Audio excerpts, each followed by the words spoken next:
Lo primero que tengo que empezar es dándole la enhorabuena a Pepe doblemente. Primero por la organización de la jornada y segundo por el hito que representa el haber después de años de lucha, que coincida con esto precisamente la mañana en la que viene la consejera a presentarnos el hecho de que han comprado el yacimiento, ¿no? Entonces, eso es un hito, creo que para Jerez y para el yacimiento, ¿no? Pero que también es un inicio que promete, pero que también promete retos. Y diréis, ¿y qué hace un geólogo viniendo a hablar a una conferencia de Artesio? Eso es lo que le pregunté yo a Pepe cuando me llamó para esta historia. Entonces, seguro que tú puedes aportar cosas desde el punto de vista de la geología. Y si es verdad que la geología puede apuntar, primero, una paleogeografía, segundo, una paleoclimatología y tercero, el estudio de eventos singulares que pueden haber pasado a lo largo de la historia. Me ha encantado la conferencia de Darío porque yo había leído ya su publicación y no lo identificaba con la persona, ¿no? Y nos ha contado aquí lo que yo ya me había leído, pero está mucho más. Y después Antonio coincide que Luis Siret era amigo de Axel Boeck, que era el ingeniero de minas de la mina de mi pueblo, y que en mi pueblo se descubrieron norias romanas y que Axel Boeck la fotografió para enviársela a Siret y se han conservado en el archivo de Siret. Entonces, pues, parece que los círculos se cierran. Bueno, pues os voy a contar un poco porque yo voy a hablar de metodología, porque la misma metodología o una metodología muy parecida a la que nos ha contado Darío y la misma que Antonio nos va a contar mañana cuando hable del Guadalquivir, es lo que yo he empleado para la ría de Huelva. Es decir, ¿qué aporta la geología? Pues nos aporta un marco paleogeográfico, un marco paleoclimático y la reconstrucción de diferentes posibles eventos geológicos. En principio, para hacer reconstrucciones paleogeográficas, pues se utilizan, para lo más reciente, pues la fotografía aérea pasada. La fotografía aérea, la fotografía y la cartografía histórica nos van a aportar un contexto que va a ilustrar los cambios a lo largo de la historia de una geografía que no hacen más que cambiar, especialmente en los ambientes costeros. Con la fotografía aérea se pueden hacer reconstrucciones cartográficas bastante fieles. Si nos vamos a tiempos más antiguos, no tenemos más remedio que ir tirando de cartografías. Las cartografías más recientes, por ejemplo las del siglo XIX, incluso el siglo XVIII, son bastante fieles a la realidad, con una geometría bastante bien adaptada, pero que las podemos traducir, digamos, a la geometría actual, haciendo geomorfología y poniendo los rasgos observables en esas cartografías encima de los rasgos observables en la fotografía aérea o en los ortofotomosaicos de hoy en día. Entonces, por ejemplo, con los mapas de 1860 podemos hacer una reconstrucción de cómo era la ría. Aquí lo amarillo son formaciones arenosas, los celestitos son marismas y los azul más oscuros pues son llanuras de marea.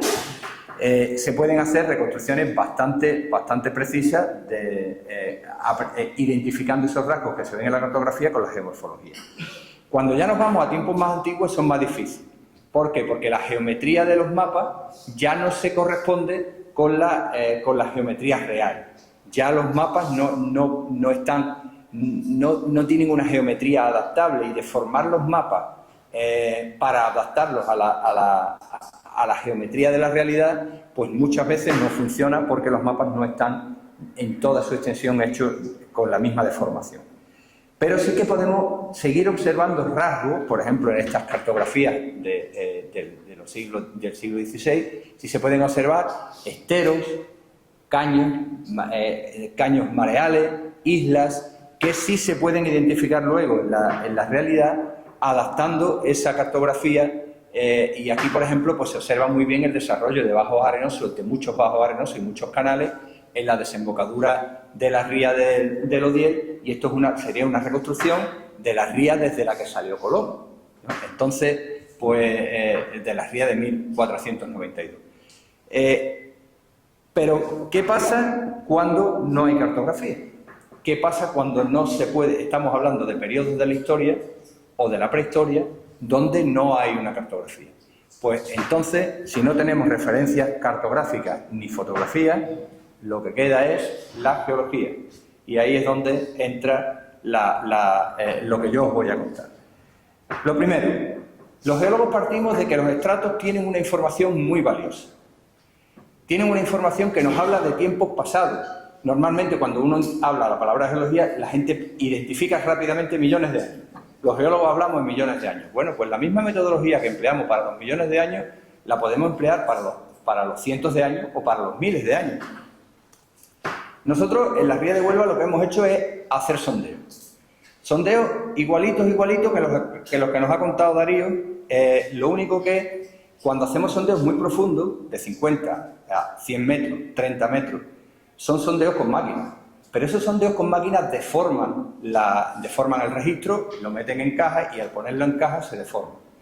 Nosotros hacemos, para las partes menos profundas, unos sondeos que son por vibración, a los que le llamamos vibracores. Y esos vibracores respetan absolutamente la laminación, lámina por lámina, de lo que va dentro del sondeo. Con lo cual podemos hacer no solamente una datación, una cronología de estratos gordos, sino una cronología lámina por lámina prácticamente. Bueno, pues nosotros en un proyecto que hicimos para la Autoridad Portuaria de Huelva, lo que hicimos fue coger todos los sondeos que había hecho la Autoridad Portuaria en su historia y todos los vibracores que había hecho la Autoridad Portuaria en su historia y meterle nosotros los nuestros, los que hicimos en nuestro grupo de investigación, encima. 518 sondeos y 254 vibracores. Con lo cual teníamos una información de subsuelo muy fidedigna y muy densa. Nosotros todo esto lo metimos en un sistema de información geográfica por zonas y evidentemente había zonas que tenían una densidad mayor de información, pero nosotros a cada uno de estos sondeos le aplicamos que si yo pulso encima del sondeo me sale una tabla donde está la latitud, la longitud, datos del sondeo y un enlace al que yo, si pincho directamente en el enlace, ¡pling!, me va a salir la columna del sondeo, con toda la información geotécnica de datos de densidad, propiedades, dureza, número de golpes que hizo falta para atravesar 1 metro de sondeo, muestras, dataciones que se le hayan hecho a las muestras y todo lo demás. Y eso se hizo para todas las rías. Correlacionando los sondeos, salen unos paneles de correlación en los cuales, si yo pulso uno de ellos, pues pulso aquí, en estos paneles de correlación, me va a salir lo mismo, me va a salir la información del panel de correlación de tal manera, y me va a decir, ¿qué es un panel de correlación? Pues es esto, un corte que se le pega al terreno, como si cortaras una tarta, donde están todas las capas del terreno, y en este corte nos van a aparecer todos los sondeos, pero esos paneles de correlación no me marcan las líneas que conectan una capa de un sondeo con la capa del sondeo de al lado, son líneas rectas. A lo mejor la naturaleza no son rectas. Pues entonces trabajamos con otra cosa que son los perfiles sísmicos. Un perfil sísmico es, pasa un barco, tira una explosión de diferente frecuencia. Si quiero penetrar mucho, lanzo baja frecuencia. Si quiero penetrar poco, pero tener mucha definición, trabajo con alta frecuencia. Y eso lo que me va a dar es, digamos, como si fuera una ecografía. Lo mismo, tiro un pulso, reflejan las capas y vuelve. Y entonces me da como una ecografía. Yo directamente puedo poner los sondeos encima de esa ecografía y, por un lado, voy a tener las superficies que me delimitan diferentes sedimentos de diferente naturaleza, y eso me va a marcar capas que cada capa va a suponer primero un cambio litológico, es decir, un cambio de tipo de sedimento, pero también a veces me va a suponer un cambio en la inclinación de las capas. Esos cambios están marcados por momentos erosivos en los que me cambia la disposición, y esos momentos erosivos pueden ser eventos importantes, eventos erosivos importantes, por ejemplo, temporales muy gordos o tsunamis, o movimientos del nivel del mar. Luego, si yo pongo toda la información de diferente naturaleza de los materiales, de los sedimentos, encima, la que me da en los sondeos, encima de la superficie que me va marcando el perfil sísmico, pues tengo un corte perfecto de la ría. Si yo a estas superficies logro ponerles edad, voy a saber cómo de profundo estaba la ría de Huelva en cada momento de la historia. No solamente voy a tener información de la superficie, sino cómo era en profundidad. Si nosotros lo hubiéramos metido esto a la información que nos dio Darío antes, pues nos daría toda la geometría de ese canal y toda la geometría de las unidades que lo han ido rellenando. Básicamente hemos trabajado con la misma metodología, lo que pasa es que yo he trabajado con más puntos de información que él por la disponibilidad de que el puerto de Huelva lleva más de un siglo trabajando en esto. Bueno, pues si yo pongo toda esta información en 3D, pues voy a tener prácticamente un mapa 3D del subsuelo de la ría de Huelva y si yo encima lo que digo es que le pongo a esto dataciones de carbono 14 o de plomo 210, pues directamente lo que voy a hacer es ponerle edad a los fondos de la ría de Huelva y no solamente voy a tener una expresión cartográfica de la superficie, sino que además voy a saber cómo de profunda era. ¿Y esto para qué me sirve? Pues esto me sirve para que si yo lo superpongo con la edad de formaciones superficiales, por ejemplo, estas islas Saltés, donde esa línea de costa se ha datado en 3.200 años, es decir, en el 1250 a.C., esta otra línea de costa se ha datado en 3.050 años, es decir, en el 1100 a.C., esta otra línea de costa en el 910 a.C., esta otra línea de costa, es decir, veis que esta isla ha ido creciendo. Ese proceso de ganarle terreno al mar se llama progradación. Y entonces, yo al final, esto mismo lo ha hecho Antonio Rodríguez, mi compañero, que os va a hablar mañana por la mañana, para la zona de Doñana, para la zona del estuario del Guadalquivir. Y esto me permite hacer reconstrucciones bastante precisas. Esto me permite decir, por ejemplo, que al final del periodo visigodo, en el 680 después de Cristo, pues yo tenía la ría de esta manera. Esto no podría hacerlo si no es con esta información geológica, porque no hay ningún mapa de esta época, ni hay ninguna fotografía, por supuesto, de esta época.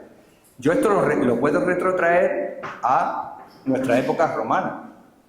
Por ejemplo, este mapa sería del 100 después de Cristo. Y esto lo quería poner porque quiero que veáis la diferencia de cómo era la geografía del momento en el que llegó Avienus, en el 400 después de Cristo, y cómo era la ría en el momento de Tarteso. Si Avienus venía con un mapa o con un texto de los griegos, por ejemplo, el Periplo Marsaliota, que se cita, que era lo que traía, que explicaba cuál era la geografía del siglo VI a.C., lo que él veía en el terreno con lo que él leía no le cuadraba.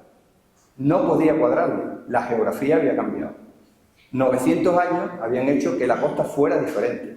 Entonces, no podemos seguir creyendo a estas alturas del siglo XXI la textualidad de las geografías de Avienus. Con lo cual, yo eso lo digo. ¿Por qué? Porque lo que tenemos en el siglo VI a.C. es esto.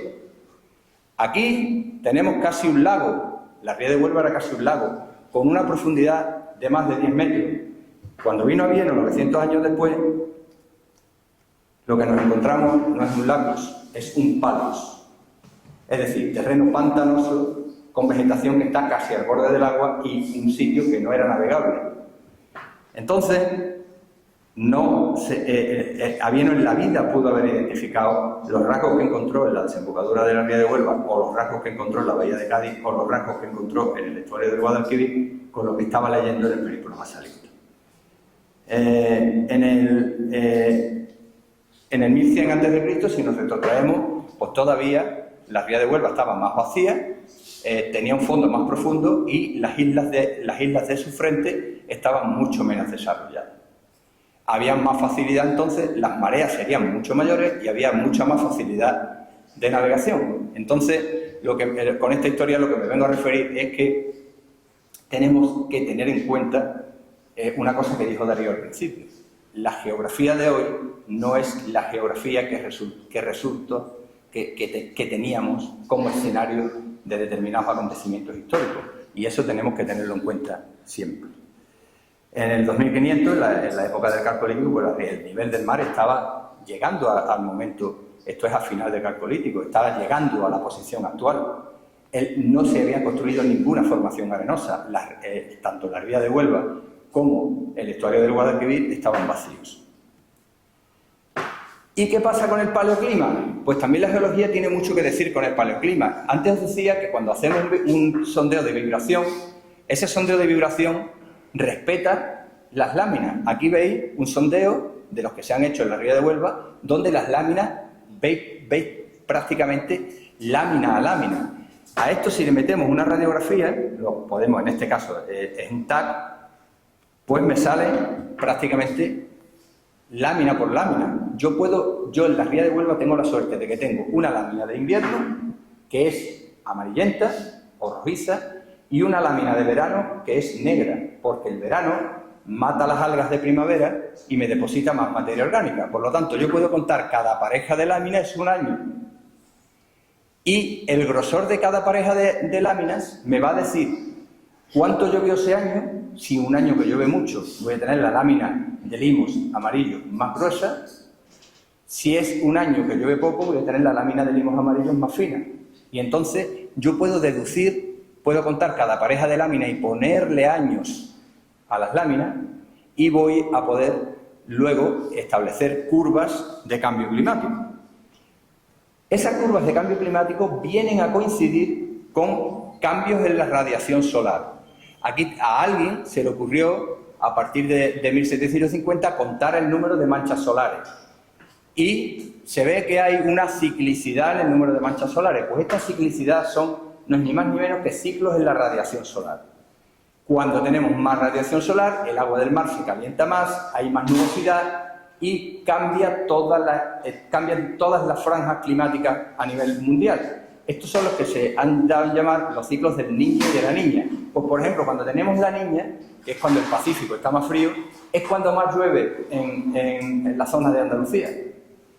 Pues entonces, ese año las láminas serán más gruesas.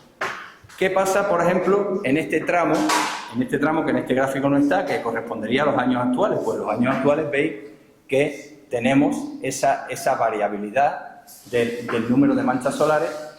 Esto nos permite relacionar el grosor de las láminas para los años que conocemos, pero me permite extender la información del grosor de las láminas hasta años en donde yo no tengo información.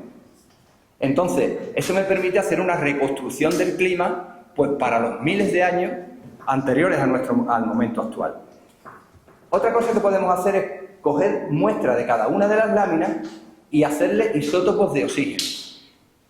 Las relaciones entre el isótopo 18, delta O 18, y el isótopo 16 de oxígeno son absolutamente paralelas con la temperatura de la atmósfera o con la temperatura del agua. Por lo tanto, si lo hacemos para un periodo en donde tengo la temperatura y lo comparo con los datos de isótopo, puedo comprobar ese paralelismo. Pues cuando no tengo datos de temperatura, para los años donde no había un registro de temperatura, si le hago los isótopos, puedo obtener la curva de temperatura, una simple ecuación.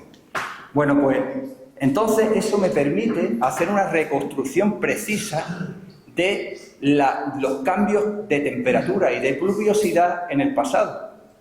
Entonces, si se hacen en sitios donde haya muy poca influencia de otros factores que no sean climáticos, por ejemplo, los fondos oceánicos, los lagos o el fondo de la ría de Huelva, donde no hay influencia de las olas, por ejemplo, pues yo voy a poder obtener curvas como esta, donde voy a ver cuál es la variación. Entonces, vemos que en la actualidad hay un óptimo, vemos que hay un mínimo de temperatura en la pequeña edad del hielo, en torno a 1500 y 1700, y luego que en el periodo medieval pues hubo una época cálida.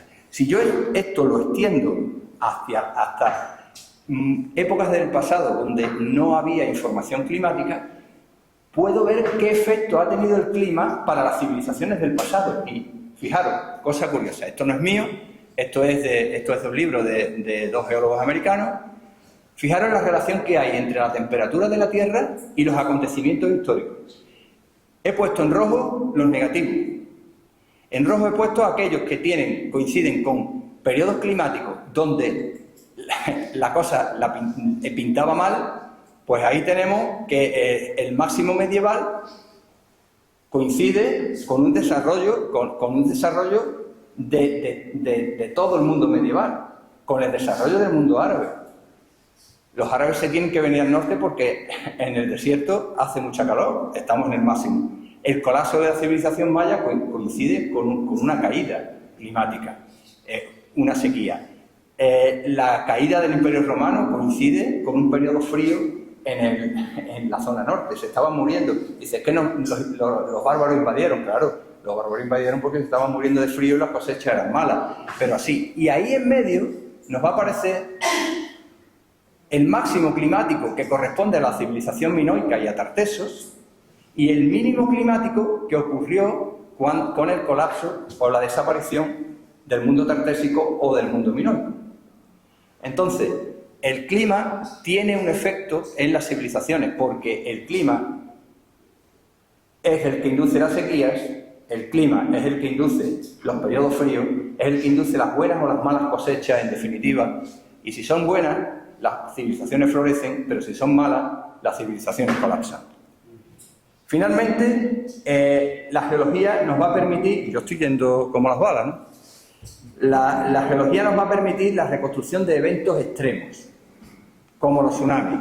Fijaros que aquí parece que la gente no había escuchado nunca hablar de tsunami hasta que llega el tsunami de Sumatra, pero en el Golfo de Cádiz hemos tenido tsunami. A mí mi bisabuela me contaba de chicas, cuando yo era chico, me contaba que a Huelva se le había llevado por delante un maremoto, a Huelva y a Cádiz. Y en Cádiz siempre se ha escuchado del maremoto, ¿no? Yo siempre he escuchado hablar del maremoto y tengo muchos amigos gaditanos, pues he hecho la mili en Cádiz y yo siempre he escuchado a los gaditanos hablar del maremoto. Bueno, pues, ¿cuál es el culpable del maremoto? Aquí, si os fijáis, pasa una gran falla que se llama la falla Azores-Gibraltar, que divide la placa euroasiática de la placa africana y pasa por el estrecho de Gibraltar. Esta placa tiene, ahí donde pone GR, eso es un volcán submarino que se llama el Banco de Gorringe, que pasa de los 5.000 metros de profundidad a los 200 metros de profundidad. Es decir, este es un monte submarino que fue un antiguo volcán ya extinguido, que tiene 4.800 metros de altura desde el fondo marino hasta su cima. 4.800 metros, para que os hagáis una idea, es lo que mide el Mont Blanc.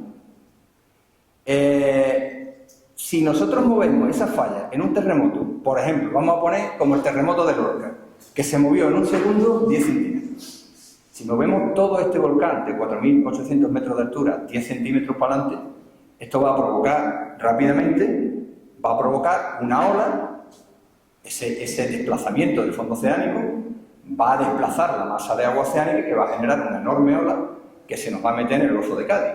Este volcán está a 350 kilómetros del Cabo San Vicente, lo mismo que se le metió a Lisboa, que lo ilustraba en la diapositiva primera que puse, se le mete a Cádiz, se le mete a Huelva.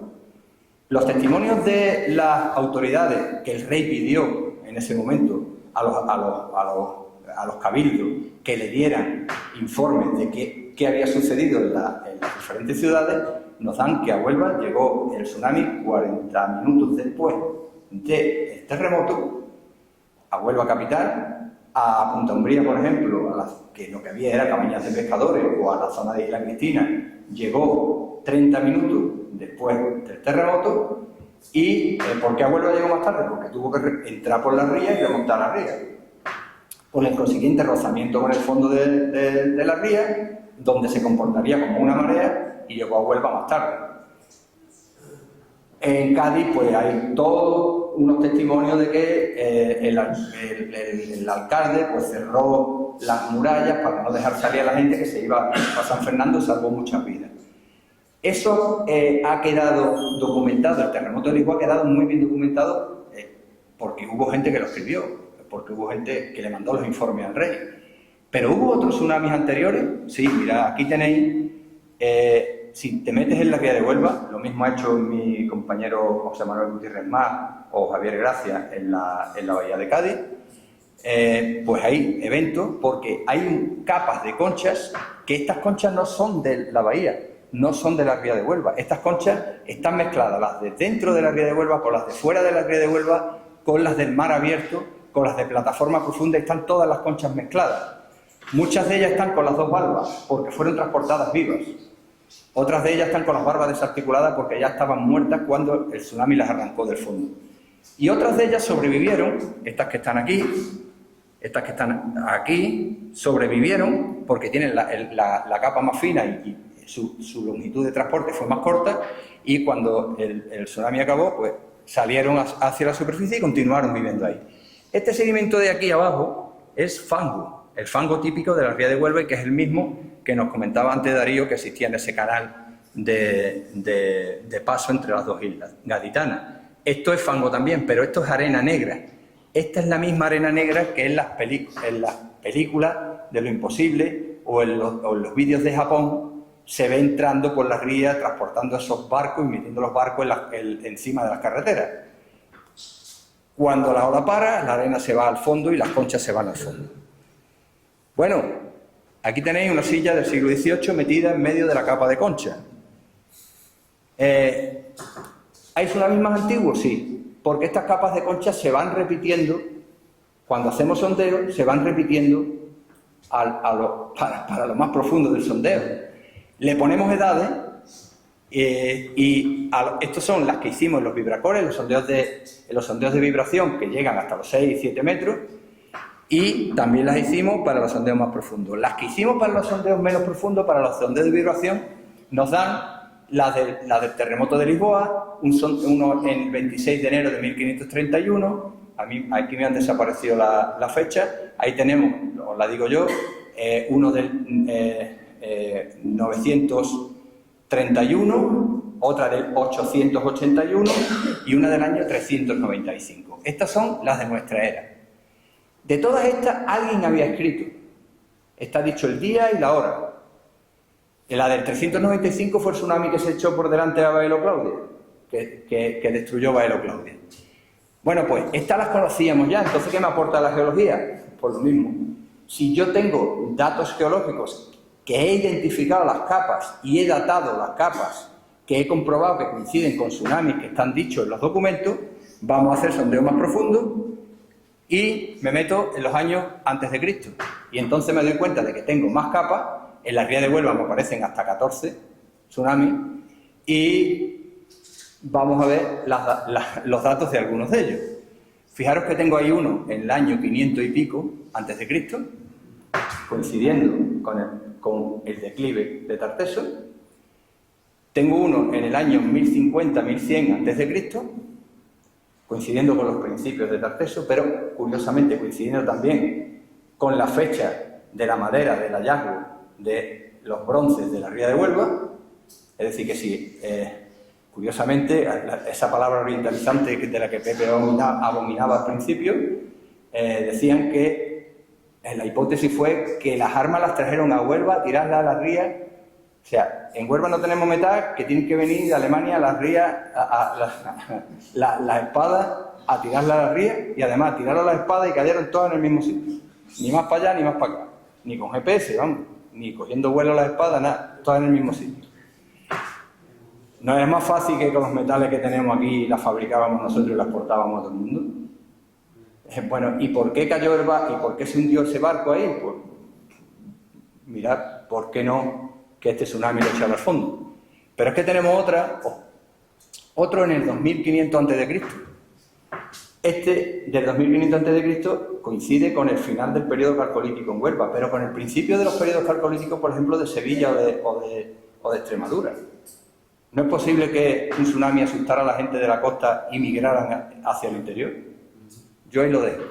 Lo que yo puedo aventurar todas las hipótesis que a mí me dé la gana, yo tengo mucha imaginación.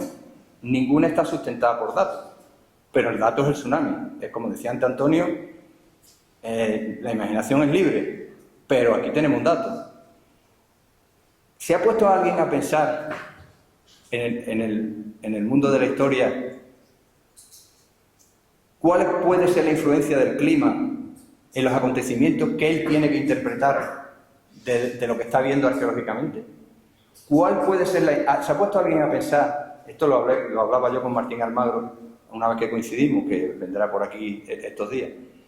¿Se ha puesto alguien a pensar cómo podía haber influido un tsunami en el mundo tartésico? ¿O cómo influyó en esa sociedad a la que le afecta? Si hoy afecta tanto, ¿cómo pudo haber influido en aquel entonces? Cada vez más, y vuelvo a citar a Darío, cada vez más hay más relaciones entre la historia, o tiene que haberlas necesariamente entre la historia, la arqueología y la geología, pero es necesario que esas ciencias sumen conocimiento. Aquí tenéis este sondeo del VR3, que tuvo una datación de 577 a.C., más o menos, claro, con más o menos, y en Huelva hay evidencias arqueológicas dentro de lo que es la ciudad de Huelva de ese tsunami, que no voy a decir nadie, porque hubo una persona que lo sugirió y lo denostaron, Gustavo Castillo Rey. Él sí se atrevió a ir a un congreso a decir que él había visto en la calle, en Méndez Núñez, un templo cubierto por conchas y que él pensaba que esas conchas podían ser un tsunami y que las paredes, lo que ahora parecía que era el suelo, podía ser un muro caído por un terremoto. Se rieron de él. ¿Qué pudo haber pasado en el mundo, en ese mundo calcolítico tan simbólico si viene un tsunami y barre esos asentamientos costeros? Bueno, pues aquí lo tenemos. Tenéis una capa con esa datación que tiene arriba, que tiene oro, titanio, cobre, arsénico, plomo. Ahí tenéis pirita detrítica incluida en esa capa. Eso quiere decir que ya había gente explotando la pirita, que ya había gente sacando cobre. Aquí tenéis microescorias de cobre, en pelotitas de escorias de cobre en esa capa. En la costa había gente que estaba fundiendo cobre ya.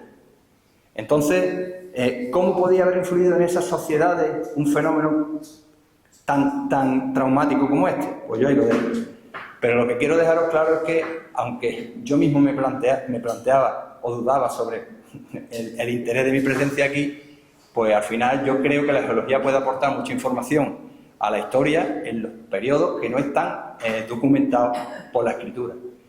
La información que nos aparece en los sondeos de sedimentos pues permite reconstruir mapas paleogeográficos que al fin y al cabo son los escenarios de los acontecimientos históricos en la protohistoria y en la prehistoria, y que el estudio detallado del sedimento pues me permite la reconstrucción del escenario climático de determinados periodos históricos, y además que las tsunamitas que están contenidas en los sedimentos pues me van a aportar datos de antiguos eventos que hasta ahora no eran conocidos.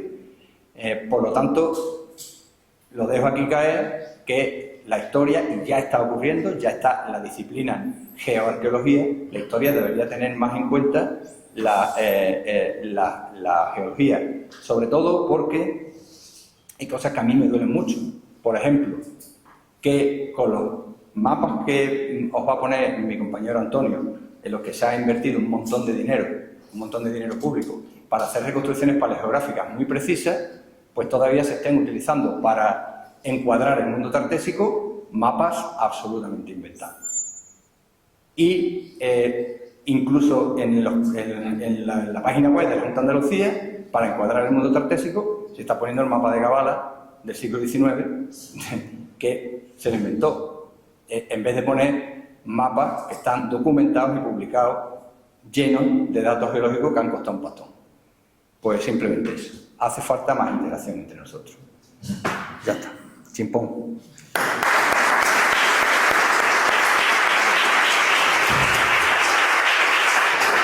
Gracias. Hasta mañana.